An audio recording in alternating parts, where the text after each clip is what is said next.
以演唱蒙古民族歌曲走红两岸三的腾格尔，虽然逐渐淡出荧光幕，但是舞台下的他致力家乡草原的保护，透过吟唱北朝时期的敕勒歌，呼吁人们重视环保。好久不见的腾格尔，尽管减少了演唱活动，但是依旧忙碌，忙的是为家乡的草原找回过去丰美的绿意。歌手腾格尔，这是我母亲，这就是我的那片腾格尔林。很早的时候，你看那么多小树苗，我母亲几年前已经去世了。那么她走的时候，其实她最担心的不是我们这些孩子，而是她的那片土地，那些牛啊、羊啊。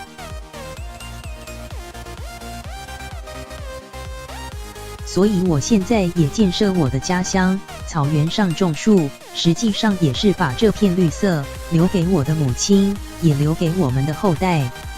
在例行实践的同时，腾格尔也要借由他的歌声，唤醒人们的生态环保意识。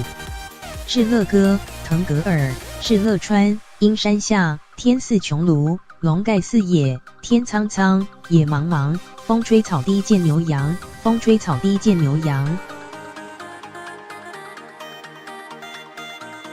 豪迈奔放的歌声不减当年，腾格尔宝刀未老，要为家乡草原的丰美再现荣景。